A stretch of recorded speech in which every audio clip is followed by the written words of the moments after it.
नमस्कार साथियों, स्वागत है आपका अपने चैनल तुलसी एजुकेशन महोबा में। प्यारे दोस्तों, आशा करता हूँ आप सभी लोग बेहतरीन होंगे, आप सभी की पढ़ाई बिंदास चल रही होगी। तो प्यारे दोस्त, जैसा कि आप सभी लोग जानते हैं, हम डेली एसएससी जीडी का प्रैक्टिस सेट करते हैं मैथ का। तो प्यारे साथियों, आज मैं आपके सामने लेकर आया हूँ प्रैक्टिस सेट नंबर 11। प्यारे दोस्तों, जिसमें एक बेहतरीन लेवल के क्वेश्चन होने वाले हैं। और प्यारे साथियों, हम प्रत्येक सेट में एक बेहतरीन लेवल के क्वेश्चन भी हम डेली करते हैं। आशा करता हूँ दोस्त, आप क्लास को एक बेहतरीन तरीके से करते होंगे और समझते होंगे। तो प्यारे साथी, जो आज का सेशन रहेगा एक धमाकेदार सेशन होने वाला है। तो सभी साथी क्लास को सभी दोस्तों तक आपको शेयर करना है प्यारे दोस्तों, और वीडियो को लाइक भी करना है। और जो भी साथी चैनल को सब्सक्राइब नहीं किए है प्यारे साथी, आपको पहले चैनल सब्सक्राइब करना है। तो सभी साथी आज के प्रैक्टिस सेट को बिना टाइम वेस्ट किए स्टार्ट करते हैं। प्यारे दोस्तों, आपके सामने क्वेश्चन नंबर 1 लिखा है। प्यारे साथी, सभी लोग बताएंगे कि इसका सही जवाब क्या होने वाला है। और प्यारे दोस्त, आपका जो भी जवाब हुआ करे कमेंट बॉक्स के माध्यम से कमेंट में मैसेज करके बता सकते हैं दोस्त। आपका क्वेश्चन नंबर डाल के आपका जो भी ऑप्शन हुआ करे आप कमेंट के माध्यम से बता सकते हैं दोस्तों। और आपके सामने एक प्यारा सा क्वेश्चन है। तो यहाँ पर सभी साथी देखेंगे कि इसका राइट जवाब क्या होगा। एक निश्चित धनराशि पी को 3 वर्ष के लिए 7% की दर से साधारण ब्याज पर निवेश करने पर प्राप्त ब्याज, ठीक है, धनराशि पी माइनस 1500 पर 6% प्रति वर्ष की दर से 5 वर्षों में प्राप्त साधारण ब्याज के बराबर है। तो प्यारे साथी, आपसे पूछा है कि यहाँ पर पी का मान क्या होगा। प्यारे साथी, आपको यहाँ पर भी पी दे रखा है और यहाँ पर भी पी दे रखा है। तो प्यारे दोस्तों, आपको बताना है कि इसका पी का मान क्या होगा। आपके सामने 4 ऑप्शन 4500, 5000, 4000, ऑप्शन नंबर डी 3000। तो सभी साथी देखेंगे यहाँ पर इसका राइट जवाब क्या होगा। एक निश्चित धनराशि पी पर 7% की दर से कितने दर 3 वर्ष के लिए कितना ब्याज हो जाएगा। तो आप सभी साथी जानते हैं पी पर 3 × 7 का गुणा कर देंगे तो कितना हो जाएगा। आप कहेंगे 7 या 21, 21p% हो जाएगा आपका, जो पहले साल का ब्याज हो जाएगा। और ये किसके बराबर है। निवेश करने पर ब्याज धनराशि p माइनस 1500 6% पर 5 वर्ष की दर के इसके साथ क्या है, बराबर है। तो प्यारे साथी, ये वाला जो ब्याज है, ये दोनों ब्याज आपस में कैसे हैं, बराबर हैं। तो यहाँ पर कितना आ जाएगा, p माइनस 1500 बराबर होगा 6×5 30% की ब्याज के बराबर होगा। ये भी दोस्त आपका साधारण ब्याज है और ये भी साधारण ब्याज है, दोनों आपके बराबर हो जाएंगे। परसेंट से परसेंट यहाँ कट जाएगा, 3 से काटेंगे 30 7 21 हो जाएगा, 30 हो जाएगा। अंदर गुणा कराएंगे साथी, यहाँ पर हो जाएगा आपका 7p, और यहाँ पर देखेंगे साथी 10 का यहाँ गुणा कराएंगे तो हो जाएगा आपका 10p माइनस, और यहाँ हो जाएगा आपका 15,000। कितना आ जाएगा, 15,000 आ जाएगी। 10 का गुणा अंदर हमने करा दिया, ठीक है। और देखेंगे यहाँ पर यदि 1500 माइनस का हो, जो आपका 10p हो, जो 7p है, तो यहाँ पर देखेंगे 10p इस तरह आएगा, माइनस का हो जाएगा, और माइनस के 10p में से 7p घटेगा तो कितना बचेगा, माइनस का 3p बचेगा। और माइनस का 15,000 आपका यहाँ पर बचने वाला है। और माइनस से माइनस यहाँ कट जाएगा प्यारे दोस्त, और यहाँ से आपका 3 से 15 भी कट जाएगा 5 बार में, तो यहाँ p बराबर बचेगा साथ ही आपका 5000। और प्यारे दोस्त, आपसे यही पूछा है कि यहाँ पर p का मान क्या होगा, तो 5000 हो जाएगा, और ऑप्शन नंबर आपका बी राइट हो जाएगा। प्यारे साथी, आपका सिंपल इंटरेस्ट से एक बड़ा ही प्यारा क्वेश्चन था। प्यारे साथी, आप सभी दोस्त नेक्स्ट क्वेश्चन करेंगे। क्वेश्चन नंबर 2, सभी दोस्त यहाँ पर देखेंगे आपके सामने क्वेश्चन नंबर 2 है। एक व्यापारी के पास 6 क्विंटल चीनी थी, इसमें से कुछ चीनी 7% लाभ पर तथा शेष 17% के लाभ पर बेच दी, ठीक है। सारी चीनी पर उसे 11% का लाभ हुआ। तो प्यारे दोस्तों, आपसे पूछा है कि 7% लाभ पर उसने कितनी चीनी बेची थी। प्यारे साथी, आपके सामने एक बढ़िया क्वेश्चन है। तो सभी दोस्त इसका राइट जवाब बताएंगे क्या होने वाला है। प्यारे दोस्त, आपका जो भी ऑप्शन हुआ करे कमेंट बॉक्स में कमेंट के माध्यम से बताएंगे सभी साथी। आपका ऑप्शन नंबर ए है 3.6 क्विंटल, 3.8 क्विंटल, 4.3 क्विंटल और 2.7 क्विंटल। तो सभी दोस्त यहाँ पर देखेंगे एक व्यापारी के पास 6 क्विंटल चीनी थी, जिसमें से कुछ 7% के लाभ पर बेची और शेष 17% के लाभ पर बेची, और सारी चीनी को 11% के लाभ पर बेची। प्यारे साथी, आपके सामने कभी यदि इस तरह का क्वेश्चन आता है तो आपको यहाँ पर परसेंटेज देखना है कि 3% में से जो 1% होगा वो दोनों के बीच का होगा। यदि दोनों के बीच का होगा तो वहाँ पर आप एलिगेशन लगा सकते हैं, वहाँ पर आप एलिगेशन लगा सकते हैं। जैसे यहाँ पर जो सारी चीनी है वो 17% से कम है और 7% के ज़्यादा है, 7% से ज़्यादा है, तो आप यहाँ पर एलिगेशन का इस्तेमाल करेंगे।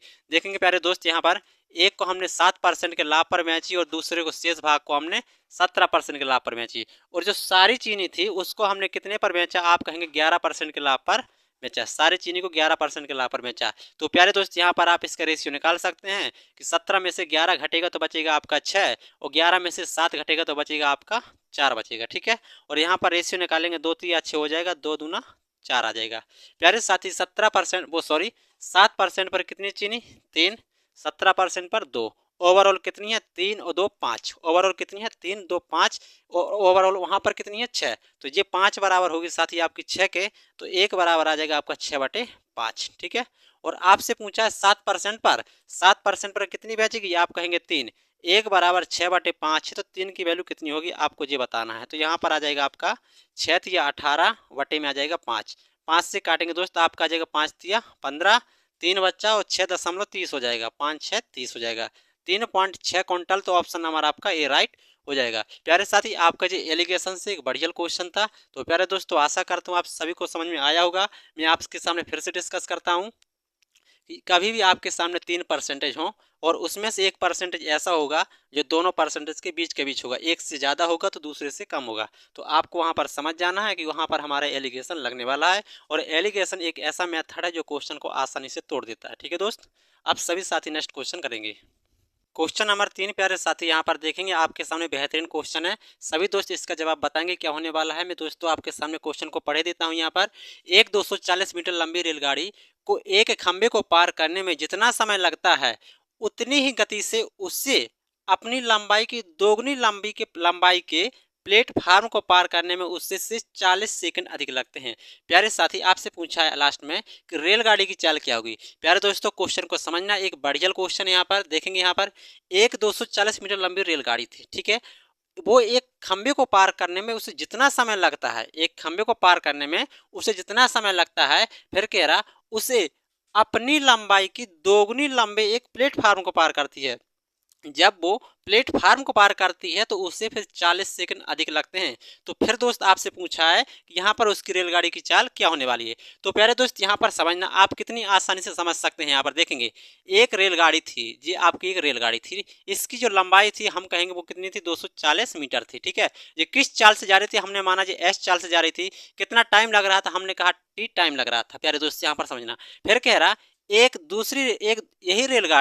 यही रेलगाड़ी एक प्लेटफार्म को पार करती है। यदि यहाँ से हम यहाँ मानते हैं जो प्लेटफार्म है और ये इसकी रेलगाड़ी है, जब ये रेलगाड़ी पार करेगी तो इसकी दोगुनी लंबाई का प्लेटफार्म है, तो हम कहेंगे जो 12 हो जाएगा। कितना हो जाएगा 12 हो जाएगा। तो इस कंडीशन में उसकी चाल वही थी, जो टाइम लग रहा था इस वाले की तुलना में उसे 40 सेकंड ज़्यादा लग रहे थे। ये आपका होने वाला है। तो प्यारे दोस्त यहाँ पर सॉल्व कैसे करेंगे सभी साथी यहाँ पर देखेंगे। जो 240 मीटर क्या थी लंबी रेलगाड़ी थी, एक एक खंबे को पार कर रही थी। तो प्यारे दोस्त यहाँ पर देखना, जब खंबे को पार कर रही थी तो हमने कहा उस समय टी टाइम लगेगा और उसकी चाल क्या थी एस चाल थी। लेकिन आप ध्यान देना 240 मीटर लंबी रेलगाड़ी अपनी ही लंबाई के दुगने प्लेटफार्म को, यानी कि रेलगाड़ी की लंबाई यदि 240 है तो प्लेटफार्म कितना होगा आप कहेंगे 240 का दुगना यानी कि 480, 24 दूना 48, 480 मीटर लंबा एक प्लेटफार्म है। जब इसको पार कर रही है तो टी टाइम तो लग ही रहा था, लेकिन उसकी तुलना में उसे 40 सेकंड अधिक लग रहे थे और उसकी चाल वही थी। तो प्यारे दोस्त आपको इतना करना है और इसके बाद आपको चुटकियों बजाते ही आपका क्वेश्चन का जवाब आ जाएगा। ध्यान देंगे, जब 240 की दूरी को टी टाइम में पार कर रहा था तो उससे एस दूरी लग रही थी। ठीक है, लेकिन ध्यान देना जब 240 से 480 ज़्यादा आया तो हम वहाँ पर कहेंगे हमें 40 सेकंड एक्स्ट्रा लगे और चाल उसकी वही थी। तो हमें इन सब को सॉल्व नहीं करना, हम ओनली किसको सॉल्व कर लेंगे, जितनी दूरी अधिक आई है उसको, जितना समय अधिक आया है उसको डिवाइड करेंगे और हमारी यहाँ पर चाल निकल के आ जाएगी।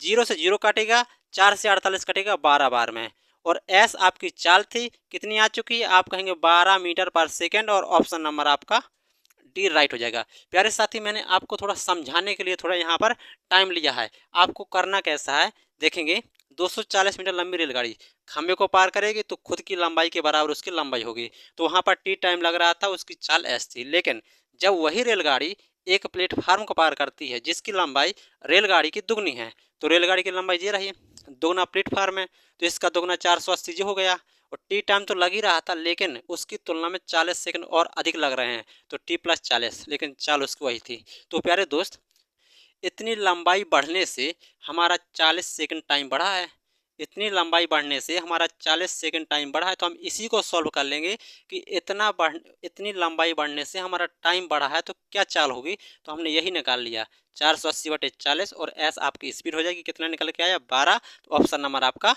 डी राइट हो जाएगा। प्यारे दोस्त, एक बढ़िया लेवल का क्वेश्चन था आपके सामने। अब सभी दोस्त अगला क्वेश्चन बताएंगे।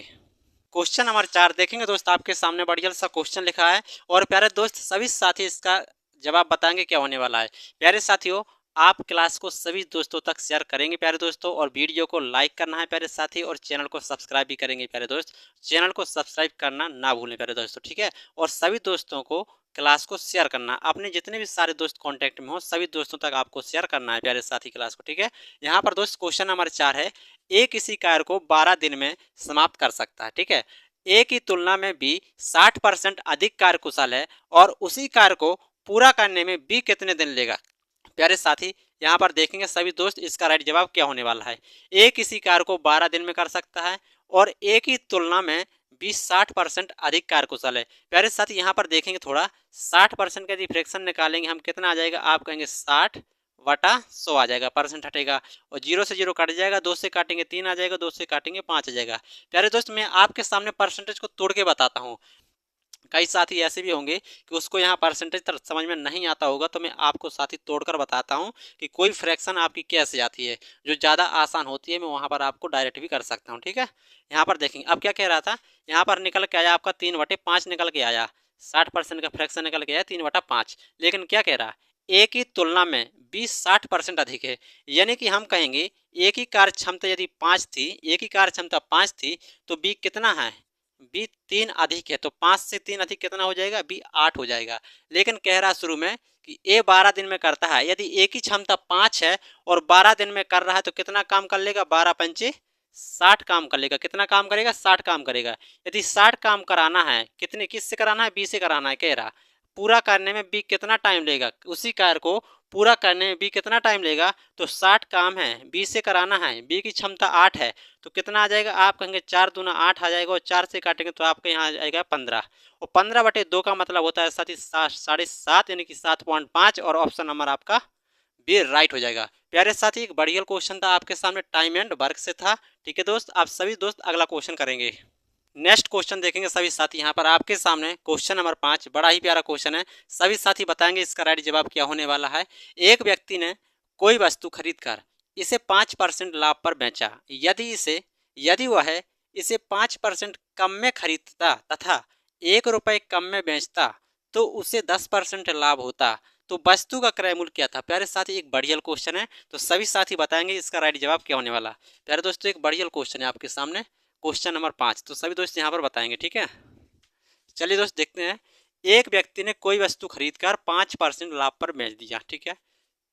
देखेंगे सभी दोस्त यहाँ पर, यदि हमने उसका यहाँ पर 100 मान के चले, ठीक है, कह रहा 5% लाभ पर खरीदा, तो हम कहेंगे इसको कितने पर खरीदा होगा, आप कहेंगे 105 पे खरीदा होगा, ठीक है।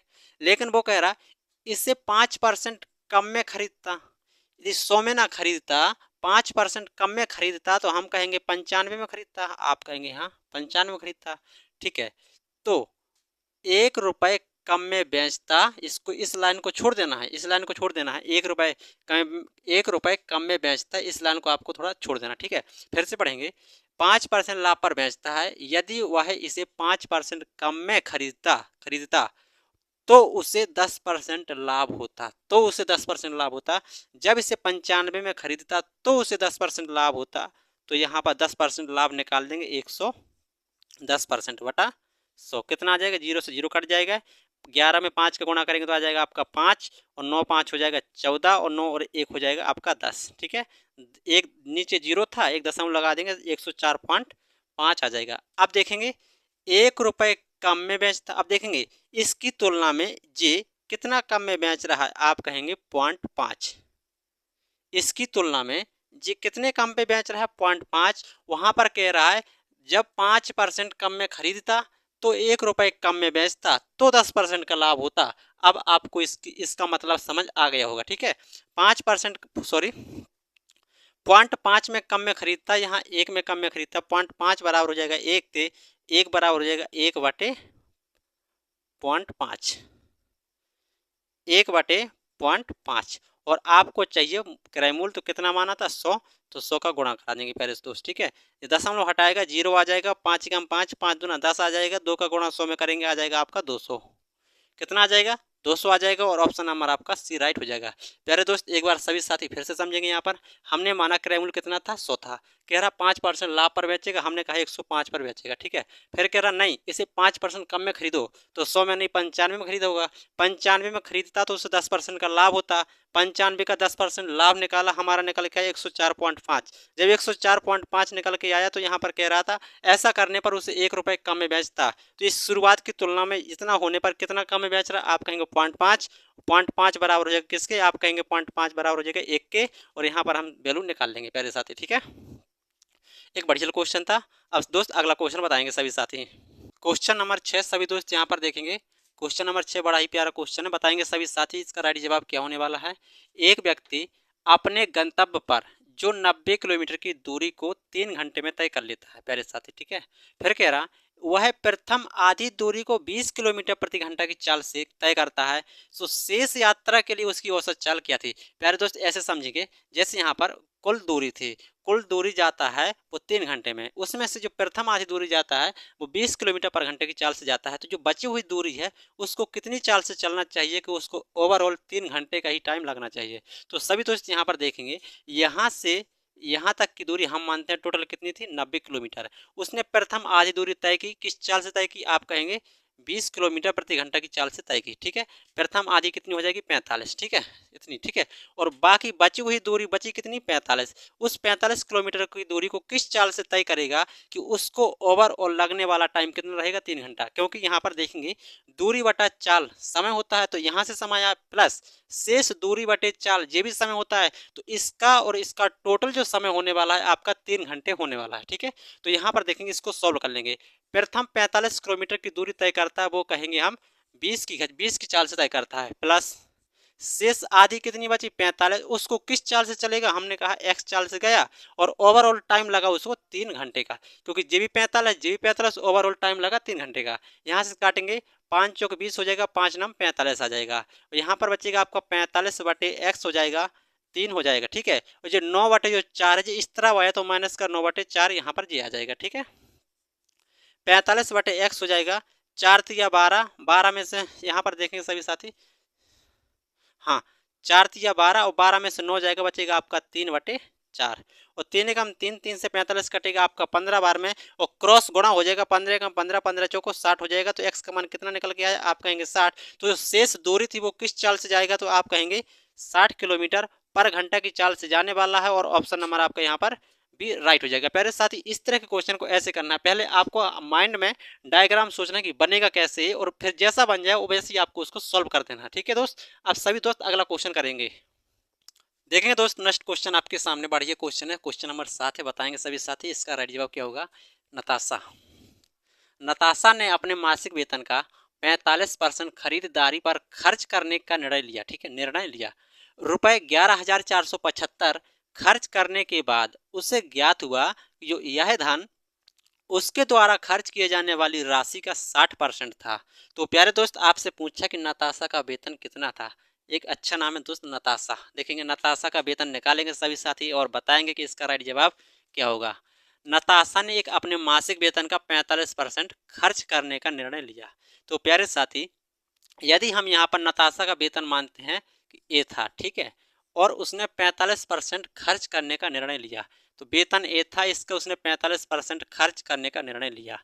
खर्च करने का निर्णय लिया और रुपए 11,475 खर्च करने के बाद रुपए कितने 11,475 इतने खर्च करने के बाद उसे ज्ञात हुआ कि जो यह धन है ना, जो खर्च कर रहा है यह धन उसके द्वारा खर्च किए जाने वाली राशि का 60% है।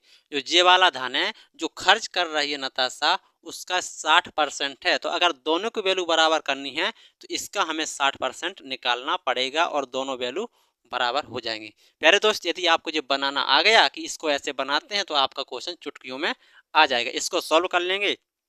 5 से काटेंगे 5 9 45, 5 से काटेंगे जो 20 आ जाएगा, 20 से काटेंगे 20 या 60 आ जाएगा। यहाँ पर देखेंगे साथ ही 7 5 12 4 2 6 आपका 3 से कट जाएगा। कितनी बार में आप कहेंगे 3 3 9 3 8 24, 3 दूना 6, 3 5 15 आ जाएगा।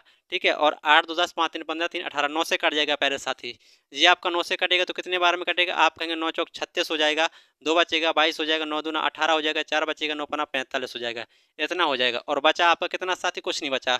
यहाँ 425 और 100 का जो साथी क्रॉस गुणा में हो जाएगा तो आपका जो एक मास आपका जो नताशा का वेतन था वो हो जाएगा, इसका गुणा इसमें होगा साथी, कितना हो जाएगा 4000 आपका जो होने वाला है 42,500 उसके नताशा का वेतन हो जाएगा। प्यारे साथी जो हमने यहाँ पर काटा पीटी मचाई जैसा ऊपर है क्रॉस में है, यहाँ जगह नहीं इसलिए हमने इसको नीचे रखा है, क्योंकि जे वाली वैल्यू ऊपर आएगी और यहाँ चौथा इसका क्रॉस गुणा होगा तो आपका जे आ जाएगा। इसको जे मत समझना कि जे नीचे नीचे, जे वाली वैल्यू आपकी ऊपर है। ठीक है, जे वैल्यू आपकी ऊपर है 42,500 और ऑप्शन हमारा आपका सी राइट हो जाएगा। बढ़िया क्वेश्चन था प्यारे साथी, आपने बता दिया कि नताशा का वेतन कितना था, मासिक 42,500 था।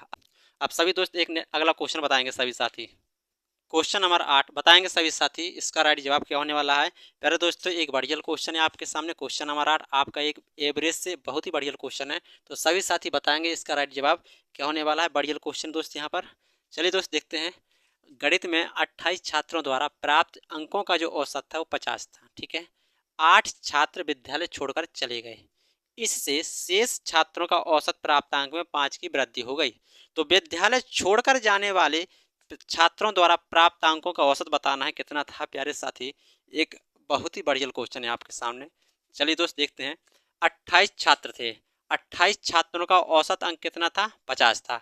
तो प्यारे साथी 28 छात्र और इनका औसत कितना है, 50। यदि दोनों का हम गुणा करा देंगे तो आपका योगफल निकल के आ जाएगा। कितना आ जाएगा, आप कहेंगे 0 तो 0 आएगा, 8 5 40 4 और 5 दूना 10 4 14, कितना था 1400। 28 छात्रों द्वारा प्राप्त अंकों का औसत 50 था, दोनों का गुणा कराया, योग कितना आ गया, आप कहेंगे 1400 आ गया। ठीक है, फिर कह रहा 8 छात्र विद्यालय छोड़कर चले गए और 8 चले गए तो बचे कितने शेष, 28 थे 8 चले गए, बचे आपके 20। कितने बचे, 20। उस शेष छात्रों के औसत प्राप्तांक 5 की वृद्धि हो गई। पहले दोस्त आपका जो औसत था 50 था, जब 8 छोड़कर गए तो औसत कितना बढ़ गया, 5 बढ़ गया। 50 था 5 बढ़ा, आप कहेंगे 55 हो गया। कितना हो गया, 55 हो गया। तो कितना हो जाएगा, 55 दूना 110, कितना हो जाएगा 110, तो हम कहेंगे 1100 हो गया। तो प्यारे साथी 8 कैंडिडेट निकल चुके हैं। यदि 8 कैंडिडेट निकल चुके हैं तो यदि वो निकल गए तो उनका योग कितना रहा होगा, सभी छात्रों में से 20 छात्रों को औसत घटा देंगे, जो बचेगा, जो 8 निकल गए हैं उनका योग निकल के आ जाएगा। तो कितना बचा देखेंगे यहाँ पर, 0 से 0 आ जाएगा। ठीक है, और 4 में से 1 जाएगा, बचेगा आपका 3। ठीक है, इतना योग 8 छात्रों का था। यदि उनका एवरेज आपसे पूछ रहा है यहाँ पर, तो योग में संख्या से भाग कर देंगे तो आपका क्या निकल के आ जाएगा, औसत निकल के आ जाएगा। तो कितना आ जाएगा, हम यदि हम यहाँ पर काटा पीटी मचाएंगे दोस्त कितना आ जाएगा, 300 को लिख देंगे साथ ही हम, कितना 3 गुणे 100 और नीचे आ जाएगा आपका 8। 4 दूना 8 आ जाएगा और 4 से 100 कट जाएगा 25 बार में, और 25 होता है 75, और 75 बटे 2 का मतलब होता है साथ ही कितना, 37.5। 37.5 8 छात्रों का, शेष 8 छात्रों का औसत अंक रहा होगा। कितना आ जाएगा, ऑप्शन नंबर बी राइट हो जाएगा। प्यारे दोस्त एक बढ़िया क्वेश्चन है आपके सामने। अब सभी दोस्त एक नेक्स्ट क्वेश्चन करने वाले हैं, क्वेश्चन नंबर 9 बताएंगे सभी दोस्त आपके सामने। एक बढ़िया 2D से क्वेश्चन है प्यारे साथी, आपका समबाहु त्रिभुज वाला क्वेश्चन है। प्यारे दोस्त बताएंगे कि इसका राइट जवाब क्या होगा। एक समबाहु त्रिभुज की प्रत्येक भुजा 8 सेंटीमीटर है, इसका क्षेत्रफल कितना होगा। प्यारे साथी मैं आपके सामने इस क्वेश्चन में थोड़ा सा डिस्कस करने वाला हूं। जो समबाहु त्रिभुज होता है उसकी सारी भुजाएं कैसे होती हैं, बराबर होती हैं। उसका क्षेत्रफल अलग होता है, परिमाप अलग होता है और इसकी एक हाइट अलग होती है। कभी कभी आपसे उसका क्षेत्रफल पूछता है, परिमाप पूछता है और हाइट भी पूछता है कि समबाहु त्रिभुज की हाइट कितनी होगी। और प्यारे साथी आपसे कभी कभी यहाँ पर एक बात और पूछ लेता है कि समबाहु त्रिभुज के अंदर परिवृत्त की त्रिज्या क्या होगी और अंतःवृत्त की त्रिज्या क्या होगी। तो प्यारे साथी आपको समबाहु त्रिभुज से प्रत्येक पॉइंट याद होना चाहिए, कभी भी आपसे कुछ पूछ सकता है। तो यहाँ पर मैं सभी पॉइंट डिस्कस करने वाला हूँ और सभी दोस्त कॉपी में इसको नोट रख करके रखेंगे। ठीक है, यहाँ पर देखेंगे समबाहु त्रिभुज यदि मैं आपके सामने बनाता हूँ तो ये रहा आपका समबाहु त्रिभुज, जिसकी सारी भुजाएं क्या होती हैं, बराबर। जे ए मानते हैं, जे ए मानते हैं और जे भी आपकी ए है, समबाहु त्रिभुज है। और प्यारे साथी समबाहु त्रिभुज का जो क्षेत्रफल होता है यहाँ पर देखेंगे, समबाहु त्रिभुज का क्षेत्रफल होता है, एरिया होता है, वो होता है आपका ए स्क्वायर होता है, √3 बटा कितना होता है, 4 होता है। जी आपका इसका क्या होता है, क्षेत्रफल होता है, ए स्क्वायर √3 बटे 4 होता है, ठीक है। और इसकी कभी कभी आपसे ऊंचाई पूछता है, क्या पूछता है, ऊंचाई कि समबाहु त्रिभुज की ऊंचाई। प्यारे साथ ये आपकी ऊंचाई होती है, क्या होती है, ये ऊंचाई होती है। यही आपकी समबाहु त्रिभुज के लिए यही आपकी ऊंचाई होती है, यही आपका लंब होती है, यही आपकी माध्यिका होती है। समबाहु त्रिभुज की बात कर रहा हूँ मैं दोस्त, क्योंकि इसकी सारी भुजाएं बराबर हैं, तो इसमें जो लंब है यही माध्यिका है, यही आपकी ऊंचाई का काम करने वाली है, ठीक है। आपसे कुछ भी पूछ सकता है कि समबाहु त्रिभुज में डाले गए लंब की लंबाई, समबाहु त्रिभुज की माध्यिका की लंबाई, समबाहु त्रिभुज में ऊंचाई, तीनों की वैल्यू एक ही होती है, ठीक है। तो यहाँ पर जो होता है इसकी जो होती है ए √3/2 होती है, जी आपके समबाहु त्रिभुज की ऊंचाई होती है। और कभी कभी आपसे यहाँ पर ये भी पूछता है, जो समबाहु त्रिभुज एक अंतःवृत्त बनता है, अंतःवृत्त बनता है, अंतःवृत्त की त्रिज्या क्या होगी, अंतःवृत्त की त्रिज्या क्या होगी, तो अंतः जो वृत्त की त्रिज्या होती है साथी वो होती है आर बराबर हो जाएगी a/2√3 होती है, r = a/2√3 होती है। और कभी कभी आपसे ये भी पूछता है कि इसकी परिवृत्त की त्रिज्या कितनी होगी, परिवृत्त की त्रिज्या कितनी होगी, जिस साथ ही आपका यहाँ पर परिवृत्त यहाँ से गुजरेगा जी, ठीक है। परिवृत्त की त्रिज्या यहाँ पर परिवृत्त की त्रिज्या, तो परिवृत्त की त्रिज्या मानते हैं साथ ही आपके यहाँ से यहाँ तक जो कैपिटल आर हो जाएगी वो अंतर्वृत्त स्मॉल आर हो जाएगी, आंतरिक अंतःवृत्त की त्रिज्या स्मॉल आर हो जाएगी और परिवृत्त की त्रिज्या कैपिटल आर हो जाएगी। तो कभी कभी आपको ये भी याद रखना है कि जो परिवृत्त की त्रिज्या होती है वो होती है a/√3 होती है, जिस साथ ही आपको इतने पॉइंट याद रखना है। लेकिन आपसे यहाँ पर पूछा है कि समबाहु त्रिभुज का क्षेत्रफल कितना होगा जब आपकी भुजा 8 सेंटीमीटर होती है, और समबाहु त्रिभुज का क्षेत्रफल प्यारे दोस्त आपके सामने जे लिखा है, आपको उठा के मान पुट करना है, ठीक है। यदि a बराबर कितना है दोस्त, आप कहेंगे 8 है, तो यहाँ पर रखेंगे कितना हो जाएगा, 8 × 8 हो जाएगा, 8 × 8 हो जाएगा √3/4 हो जाएगा। 4 से काटेंगे 4 दूना 8 हो जाएगा और 8 दूना हो जाएगा 16, तो आप कहेंगे कितना आ जाएगा, आप कहेंगे 16√3 आ जाएगा, और ऑप्शन नंबर आपका बी राइट हो जाएगा। एक बढ़िया क्वेश्चन था प्यारे दोस्त, आपको ये सारे पॉइंट याद होना चाहिए, ठीक है। आपसे कभी भी समबाहु त्रिभुज से कुछ भी पूछा जा सकता है, ठीक है दोस्त। आप सभी साथी नेक्स्ट क्वेश्चन करेंगे। नेक्स्ट क्वेश्चन देखेंगे दोस्त, आपके सामने क्वेश्चन नंबर 10 है, बड़ा ही अच्छा क्वेश्चन है, एक छोटा सा क्वेश्चन है आपके सामने दोस्त, 3D का क्वेश्चन है, तो प्यारे साथी बताएंगे। और प्यारे दोस्त मैं आपको एक बात कहना चाहूँगा प्यारे दोस्त, जो 2D और 3D होती है उसमें आपको सारे के सारे फॉर्मूले याद होने चाहिए प्यारे साथी। मैं किसी ना किसी दिन आपके सामने सारे के सारे 2D और 3D के टॉपिक वाइज फॉर्मूले भी आपको लिखाता चलूँगा प्यारे दोस्त, ठीक है। आपके सामने क्वेश्चन नंबर 10 में आपके सामने दोस्त 3D से पूछा गया है कि एक गोले का जो व्यास है दोस्त वो कितना है, 14 सेंटीमीटर है। तो गोले का पृष्ठीय क्षेत्रफल क्या होता है प्यारे साथी, यहाँ पर देखना, गोले का एक वक्र पृष्ठ होता है, एक संपूर्ण पृष्ठ होता है, एक पृष्ठीय क्षेत्रफल होता है, आयतन में होता है, अर्धगोले का आयतन होता है, अर्धगोले का वक्र पृष्ठ और संपूर्ण पृष्ठ होता है। तो प्यारे दोस्त आपको सारे फॉर्मूले में यहाँ पर लिखाने वाला हूँ, और सभी साथी अपनी कॉपी में इसको नोट करके रखेंगे, ठीक है।